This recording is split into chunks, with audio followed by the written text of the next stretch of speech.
Hey guys, welcome back to another video. So construction series का last part and the last very important company because मुझे लगता है कि it's a good opportunity and so it should be under a radar. So अगर मैं बात करूँ company की तो it's मानक Siya coated metals and industries पूरा नाम बिकॉज मानक सिया नाम से 2-3 कंपनीज लिस्टेड है. So Manaksia coated metals and industry limited की. So they are moving in the right direction. अगर मैं बात करूँ इनके बिजनेस मॉडल की तो बहुत सिंपली अगर समझते हैं बिजनेस मॉडल तो what they do is they procure steel की कॉइल्स. तो स्टील की फ्लैट शीट्स के जो है प्रोक्योर करते हैं. उसके ऊपर एक एल्यू जिंक या गैल्वनाइजेशन की एक कोटिंग करते हैं जिसकी वजह से कोरोजन या फिर रेजिस्टेंस या आपकी रस्टिंग वगैरह ना हो, राइट, कोरोजन ना हो. सो वो करते हैं और उसके ऊपर जो है आपकी पेंटिंग करते हैं, पेंट कोट करते हैं एंड आपकी different kind of user industries में उसको सेल करते हैं. फॉर एग्जांपल ये वाला जो आपकी स्टील शीट्स है that is galvanised and colour coated. ये आपकी जाती है कंज्यूमर अप्लाइंसेस में, राइट. आपकी जो फ्रिजेस बनते हैं, आपकी जो वो आइसक्रीम वाले बड़े फ्रिजेस बनते हैं उसमें आपकी लगती है. वॉशिंग मशीन्स, राइट, एसीज़, फिर आपका ऑटोमोबाइल. सो इन पर्टिकुलर इंडस्ट्रीज़ में जो है इसका यूज़ केस है, राइट. अब अगर मैं बात करूँ तो कैसे जो है अब और मैं अगर आपको यूज़ केस बताऊँ तो फॉर एग्जांपल आपकी जो रूफटॉप पैनल्स होते हैं वो भी यूज़ करते हैं. आपके आजकल जो प्री इंजीनियर्ड बिल्डिंग्स बन रही है they are also using it. फिर क्लीन रूम्स, फिर आपका एलिवेटर्स, फिर बस बिल्डिंग, ऑटोमोबाइल में बता दिया. फिर आपके जो आपके सोलर माउंटिंग स्ट्रक्चर्स बनते हैं so that are build using these particular coated steels because वो आपके पूरे हीट और वाटर से एक्सपोज रहते हैं. तो we need a highly reliable material जहाँ पे कोरोजन और रस्टिंग वगैरह ना हो. So that is the entire use case and वहाँ पे जो है ये पर्टिकुलर स्टील की शीट जो है सप्लाई होती है. अब अगर मैं बात करूँ पहले जो ये गैल्वनाइजेशन का प्रोसेस हो रहा था that has now been shifted towards aluzinc की कोटिंग, राइट. तो पहले गैल्वनाइजेशन से अब जो शिफ्ट हो रहा है टूवर्ड्स एल्यूजिंग.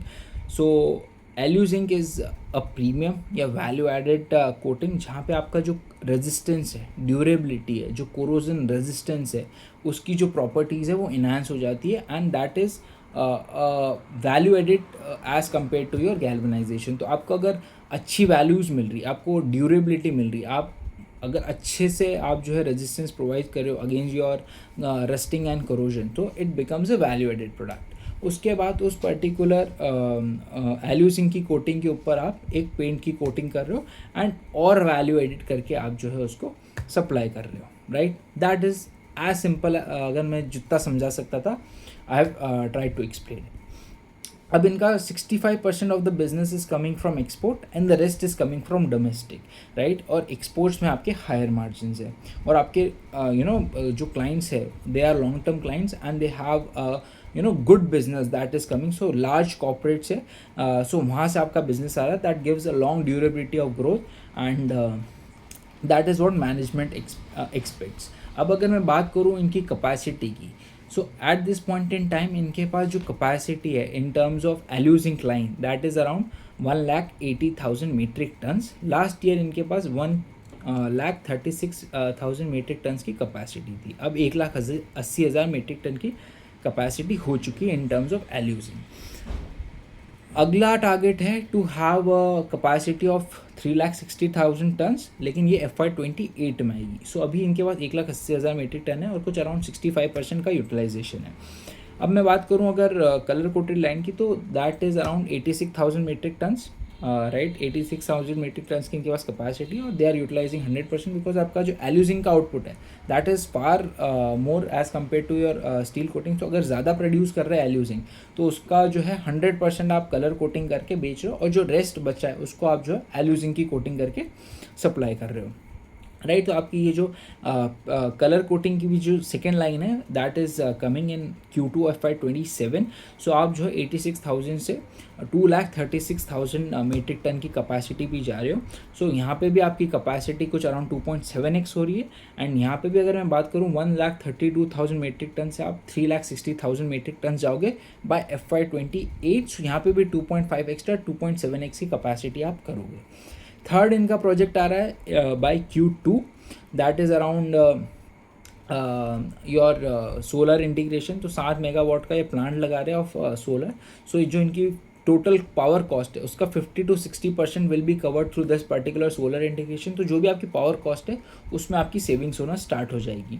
एंड लास्ट आप बैकवर्ड इंटीग्रेशन का एक और प्लान है that will be done by FY28 और FY29। अभी timelines is not sure of. So वहाँ पे भी आप जो है बैकवर्ड इंटीग्रेशन कर रहे हो। सो अभी करंटली क्या होता है ना, कोल्ड रोलिंग मिल आप इंस्टॉल करने वाले हो। सो अभी क्या होता है ना कि आपकी जो आप कोल्ड रोल्ड स्टील कॉइल्स के ऊपर जो है ये कोटिंग्स कर रहे हो। तो कोल्ड रोल्ड में क्या फ़र्क है as compare to hot rolled.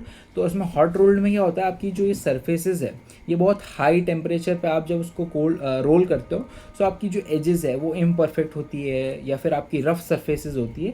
जब आप कोल्ड मिलिंग करते हो, इसकी कोल्ड रोलिंग करते हो, तो इनकी जो एजेस है वो स्मूथ हो जाती है, आपकी जो सरफेस है वो स्मूदर हो जाते हैं and it is a value added product. तो आपकी जो HR कॉइल्स है वो रेडीली अवेलेबल है, लेकिन आपकी जो ये कोल्ड रोल्ड कॉइल्स है ये आपकी इजीली अवेलेबल नहीं है। तो इनको स्टॉक करके रखना पड़ता है अपना पूरा इन्वेंट्री, क्योंकि इन टाइम पे जब एग्जीक्यूशन का टाइम आएगा अगर उस टाइम पे अवेलेबिलिटी नहीं है so obviously you will not be able to execute your orders and वहाँ पे डिलेज होंगे तो आपका relationship with your clients will get hampered.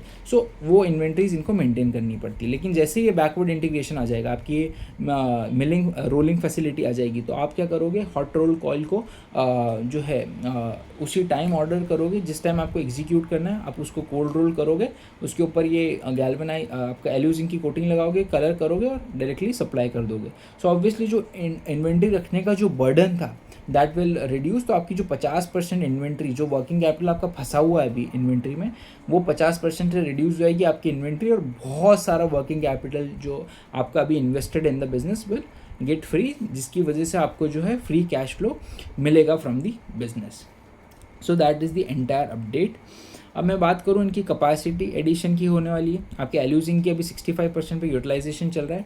अगले 3 महीने में बाय Q2 आप 75 to 80% of the capacity utilize कर लोगे।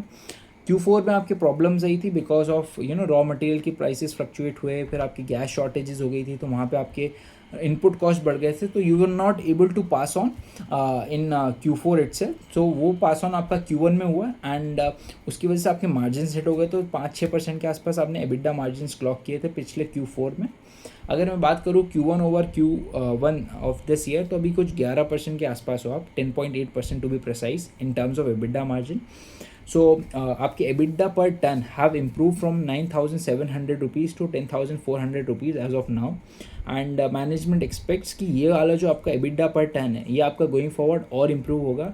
इसके 3-4 लीवर्स है। सबसे पहला तो ये आपका वैल्यू एडेड प्रोडक्ट्स आप और बना पाओगे, बिकॉज आपकी कलर कोटेड लाइन्स आ रही है, तो आपका value added product that is your colour coated product will increase in terms of production. तो वहाँ से एक आपका मार्जिन एक्सपेंशन होगा। दूसरा आपका export is growing at a significant pace, तो that is a high margin business, तो वो वहाँ से आपको एक मार्जिन बेनिफिट मिलेगा। तीसरा आपकी एक कॉस्ट सेविंग्स होना स्टार्ट हो जाएगी इन टर्म्स ऑफ पावर की कॉस्ट, बिकॉज सोलर प्लांट आने वाला है। सो ये तीसरा चीज़ है। और चौथा चीज़ है आपका अगर रैंप अप अच्छे से होता है और आप एक ऑप्टिमल कैपेसिटी पे पहुंच जाते हो, तो आपको एक ऑपरेटिंग लेवरेज मिलना स्टार्ट हो जाएगा, जिसकी वजह से आपके margins will improve going forward. तो ये 10.8% या 10,400 का जो EBITDA पर टन है ये आपका डेफिनेटली इम्प्रूव करेगा इन दी कमिंग क्वार्टर्स। एंड जैसे ही आपका बैकवर्ड इंटीग्रेशन आएगा अगले साल, तो वहाँ से आपके मार्जिन्स और इम्प्रूव करेंगे, राइट। तो ये अभी बात हुई आपकी ऑफ मार्जिन एक्सपेंशन। अब क्या टारगेट कर रहे हैं? सो अभी कुछ 890 करोड़ का कुछ रेवेन्यू किया है इन्होंने पिछले साल, and they are targeting around 13 to 1350 crore of revenue this quarter this year FY27 में विथ मार्जिन एक्सपेंशन। और आपका जो पिछला बेस है Q1 में आपने कुछ 11% का EBITDA मार्जिन किया, Q2 में आपने कुछ 8-9% का किया, Q3 में आपको मार्जिन थोड़ा सा डिप्लीट हुआ था 7-8% के आसपास, बिकॉज आपकी कैपेसिटी बंद थी बिकॉज ऑफ ये अपग्रेडेशंस, एंड Q4 में आपके मार्जिन 5 से 6% के थे। तो पिछला आपका FY26 का बेस फेवरेबल है इस साल के लिए, बिकॉज आपके मार्जिन एक्सपेंशन का होगा एंड अच्छे रेट से होगा। 10-11 आप 8-9% से 11% पे तो आ चुके हो, और फर्दर एक्सपेंशन का पॉसिबिलिटीज़ है। तो आप 11-11.5% के आसपास आराम से क्लॉक कर सकते हो इस साल with a lower base of last year. So obviously आपका base is favourable for growth. So 40-45% की growth they are targeting in terms of bottom line, and आपकी जो पैड ग्रोथ है that will succeed your top line की growth. So आपके margin जो है यहाँ से और इम्प्रूव होंगे एंड आपकी बॉटम लाइन फास्टर रेट से ग्रो करेगी। अब बात करें एक चीज़ की और, that is very important, your capex plans. तो कुछ अराउंड 140 करोड़ का केपेक्स हो चुका है, राइट, आपके एल्यूजिंग लाइन में और कलर कोटेड लाइन में, और इसमें आपका ये 7 मेगावाट सोलर कैपेसिटी भी इंक्लूडेड है। अब इनकी जो नई कैपेसिटी आ रही है ऑफ एल्यूजिंग एंड आपका बैकवर्ड इंटीग्रेशन, उसमें कुछ 360 करोड़ का कुछ अराउंड और आपका केपेक्स लगना है। सो वो आपका जो है इंटरनली फंड होगा फ्रॉम इंटरनल फंड्स एंड आपका डेट। तो कुछ अराउंड 130 करोड़ का कुछ डेट लेने का और प्लान है। सो अभी कुछ 115 करोड़ का डेट है, and they are comfortable at around कुछ बेसिस पॉइंट्स पे। सो कुछ डेट टू इक्विटी 1.25 पे कंफर्टेबल रहेंगे। सो कुछ 115 करोड़ का डेट ऑलरेडी है, 120 करोड़ का और डेट लेना चाहेंगे, and debt to equity of 1.25 ये मेंटेन करेंगे, और इंटरनल अक्रूवल से ये पूरा डेट जो है वो आपका केपेक्स जो है वो फंड होगा। सो दैट इज़ द टारगेट। और धीरे धीरे जैसे जैसे आप जो है अपनी यूटिलाइजेशन इम्प्रूव करते हैं, आपकी मार्जिन इम्प्रूव होंगे, आपका कैश फ्लो जनरेशन इम्प्रूव होगा, and that's the entire plan. अब मैं बात करूँ पास ऑन की, तो हर क्वार्टर जब भी नए ऑर्डर्स आते हैं तब प्राइसेस पास ऑन हो जाते हैं। 65% of your orders are coming from exports, और एक्सपोर्ट्स की वजह से आपको अगले 6 महीने की एक्सपोर्ट्स की ग्रोथ की विजिबिलिटी रहती है at any point in time, right. तो इस क्वार्टर भी अगर मैं बात करूँ तो आपकी कुछ 450 करोड़ की कुछ ऑर्डर बुक पेंडिंग है as of Q1 FY27, and ये आप अगले 5-5.5 महीनों में कंप्लीट करोगे, right. So that is what gives you a visibility. और डोमेस्टिक ऑर्डर तो आपके जो है एंड टाइम पे आते हैं, बिकॉज ऑब्वियसली आप इतना वेटिंग टाइम है नहीं आपकी इंडस्ट्री में। सो आप जो है उसको एट टाइम जो है एग्जीक्यूट करके दे देते हो। सो आपकी डोमेस्टिक डिमांड कम्स एट जब भी आपके क्लाइंट्स को नीड होती है, एंड आपकी जो एक्सपोर्ट ऑर्डर्स है वो आपके 6 महीने पहले आपको विजिबिलिटी मिल जाती है फ्रॉम योर क्लाइंट्स। एंड आपकी ये जो एंटायर ग्रोथ है of Manaksia coated is based on the consumption story and the GDP growth. जितना ज़्यादा कंस्ट्रक्शन होगा वहाँ पे आपका स्टील कोटेड स्टील लगेगा, जितना अपन कंजम्पशन करेंगे उतना कोटेड स्टील लगेगा। सो entire thing depends on the consumption story and your GDP growth। जैसे जैसे ये ग्रोथ होती रहेगी they will be able to grow, and obviously बहुत छोटा चंक अभी ऑक्यूपाई करते हैं। So obviously इनकी growth will be faster than the industry or the GDP growth, and they are confident of having a 3x growth in the next 3 years। तो इनका FY29 का vision है कि we will have a 3x capacity and 3x की growth we are targeting। So अगर मैं 3x की growth पकड़ लेता हूँ फ्रॉम FY27 to 29, सो कुछ 45% का गेगर ग्रोथ आता है, एंड अगले 3-4 सालों के लिए अगर ये 45% से ग्रो कर जाते हैं, सो ऑब्वियसली वैल्यूएशन वाइज तो they are at very extremely good valuations, and 40-45% से बस ग्रो करने चाहिए, बिकॉज लास्ट ईयर भी इन्होंने कुछ 30% की ग्रोथ गाइडेंस दी थी with 30% improvement in EBITDA margin, but इस साल तो ये उसको अचीव नहीं कर पाया जितना आपने बात करूँ मैं।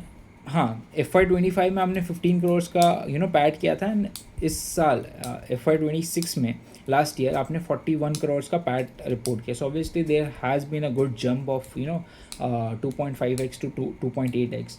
सो वो ग्रोथ अच्छी है, एंड अगर गोइंग फॉरवर्ड ये आपके EBITDA मार्जिन में रिफ्लेक्ट हो जाता है, सो आपका री रेटिंग के चांसेस है ऑफ मानेक्सिया कोटेड।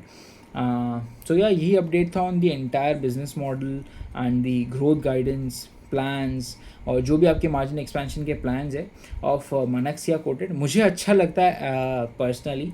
एंड मेरे पास पहले पोजीशंस भी थी, but at this point in time I don't have any positions.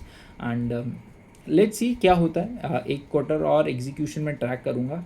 if they are able to have that 40 45 50% kind of growth in the next quarter with margin expansion, then I will be very much interested in the company. But एक quarter में और track करूँगा, right? So let's see क्या होता है क्या नहीं होता है। बट Q1 के results are good and growth guidance are also very good, and if they are able to execute it well, so then re-rating is very much possible, right? Because obviously जब आप value added में जाते हो ना, तो ये raw material fluctuations आपके EBITDA पर टन पे कोई इम्पैक्ट नहीं ला पाते, भले ही आपके प्राइसेस इंप्रूव हो या डिप्लीट हो। सो ऑब्वियसली आपका जब वैल्यू एडिशन आप कर रहे हो इन द प्रोडक्ट, सो ये price fluctuation in your commoditise product reduces and you have an value added product जहाँ पे आपको मार्जिन इंप्रूवमेंट मिलने लगते हैं, भले आपकी टॉप लाइन ग्रोथ में फ्लक्चुएशंस हो या ना हो। बस अपने को यहाँ पे ट्रैक करना है कि वॉल्यूम ग्रोथ होती है कि नहीं एंड मार्जिन एक्सपेंशन होता है कि नहीं। बस that's all what we need to track in Manaksia coated. And let's see, एक क्वार्टर में और ट्रैक करूँगा, उसके बाद I will decide whether to have an position और not, but let's see. And I hope आपको मॉडल समझ आया हो। We have covered 4 companies in construction material segment, and मुझे 2 कंपनीज अच्छी लग रही, Manaksia coated and Aeris infra solution. And let me know your thoughts कि आपको कौन सी अच्छी लग रही कंपनी, एंड कोई भी डाउट हो in terms of last 3-4 company जो मैंने डिस्कस किए, please free to comment, and मैं जल्द से जल्द आंसर करने का ट्राई करूँगा। मिलते नेक्स्ट वीडियो में, till then bye and take care.